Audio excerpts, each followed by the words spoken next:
To Gnanaprasanna బెస్ట్రో channel. ఇవాల్టి వీడియోలో మనం తెలుసుకోబోయే విషయం ఒక జాతకంలో విద్యాస్థానాలు ఏవేవి అనే అంశం.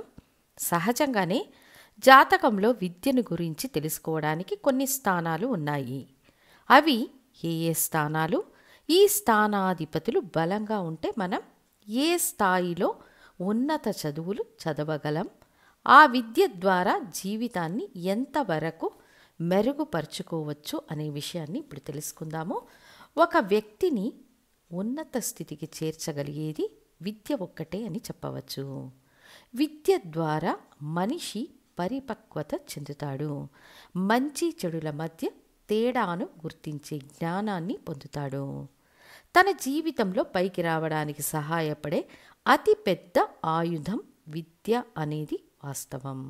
సో విద్య ఒక వ్యక్తికి చాలా చాలా ముఖ్యం.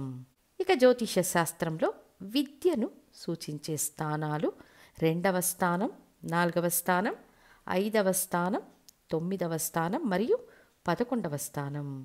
ఈ స్థానాలు అనేక స్థాయిలలో విద్యకు సహాయపడతాయి. ఒక మనిషికి ప్రాథమిక విద్యను అందించే స్థానం 2వ స్థానం.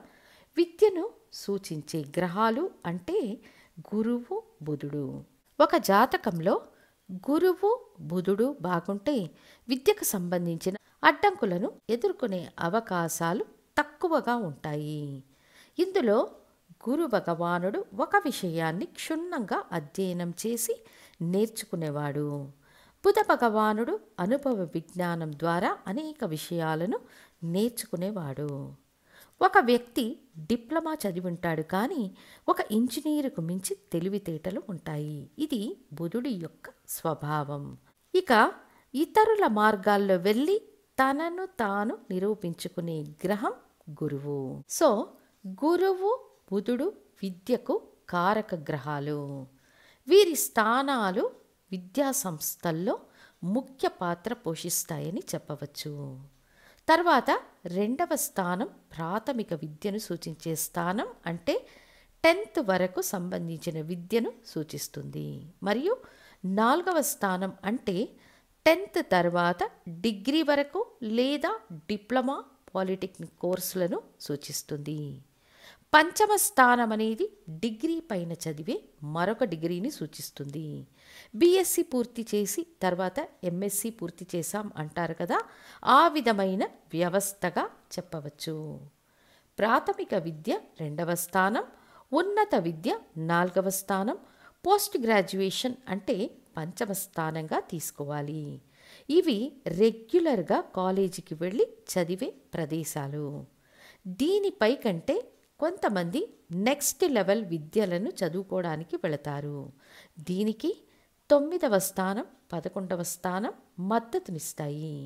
పిహెచ్డి చేయడం, పరిశోధనా కోర్సులు, విదేశాలకు వెళ్ళి మాస్టర్స్ చేయడం, 1 కంటే ఎక్కువ డిగ్రీలు తీసుకోవడం లాంటివిగా చెప్పవచ్చు. ఈ అధ్యయనం వారికి ఉపయోగపడుతుందా లేదా అనేది వేరే విషయం. ఇక 11వ స్థానం డాక్టరేట్ కోర్సులు, జీవితకాల అధ్యయనాలను సూచించే స్థానం. ఎల్లప్పుడూ 9 మరియు 11 స్థానాలు మనకు ఒక విషయాన్ని అధికంగా ఇచ్చే స్థానాలు. సో ఈ 5 స్థానాలు మీ విద్య యొక్క బలాన్ని నిర్ణయిస్తాయి. ఈ 5 స్థానాల్లో ఉన్న బలమైన గ్రహాలు మరియు ఈ 5 స్థానాల అధిపతులు మీరు చదువుకునే వయస్సులో వచ్చే వీరి దశాభుక్తులను అనుసరించి మనం తదుపరి లెవెల్కు వెళ్ళవచ్చు. 9, 11 స్థానాలు జాతకంలో బలంగా ఉంటే ప్రాథమిక, ఉన్నత విద్యలను పూర్తి చేసి ఉద్యోగంలో చేరి ఆ ఉద్యోగంలో ఉన్నత స్థాయికి వెళ్ళడానికి చదువుతూ దానికి సంబంధించిన పరీక్షలను వ్రాస్తూ ఉంటారు. ఉదాహరణకు ఒక ప్రభుత్వ ఉద్యోగంలో ఉండి ఆ ప్రభుత్వ రంగంలో హయ్యర్ లెవెల్కు చదువుతూ ఎగ్జామ్స్ వ్రాస్తుంటారు. అదేవిధంగా 9వ స్థానాధిపతి, 11వ స్థానాధిపతి బలంగా ఉన్న జాతకులు ఈ ఐఏఎస్, ఐపీఎస్, సివిల్ సర్వీసెస్ మొదలైన వాటిల్లో పదే ప్రయత్నాలు చేసి విజయాలు సాధించవచ్చు. ముఖ్యంగా బుధుడు గురువు బలంగా ఉన్నవారు ఇటువంటి రంగాలను ఎంచుకోవడం, రవి వీరితో బలమైన సంబంధం కలిగి ఉంటే ఇటువంటి రంగాల్లో విజయం సాధించే అవకాశాలు ఉంటాయి. అంతేకాక మీ 11వ స్థానాధిపతి 6వ స్థానంలోనో 3వ స్థానంలోనో బలంగా ఉన్నారంటే ఆటోమేటిక్గా మీరు పోటీ పరీక్షల్లో గెలుపొందే అవకాశం ఉంటుంది.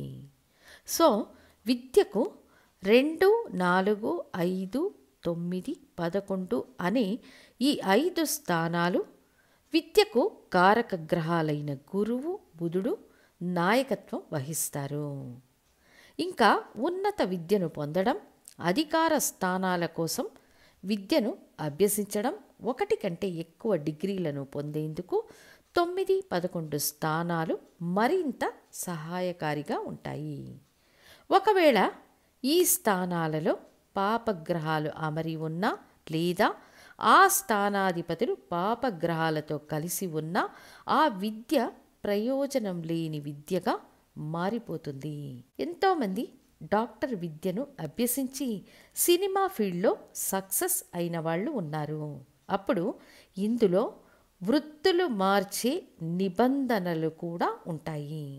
సో స్థానాలను జాగ్రత్తగా పరిశీలిస్తే ఆ స్థానాలలో ఉండే గ్రహాల స్థితులను మనం అర్థం చేసుకుంటే ఒక వ్యక్తి యొక్క విద్య యొక్క స్ట్రెంగ్త్ను మనం తెలుసుకోవచ్చు అని తెలియజేస్తూ మళ్ళీ ఇంకొక ముఖ్య వీడియోతో మీ ముందుంటాను. ధన్యవాదాలు.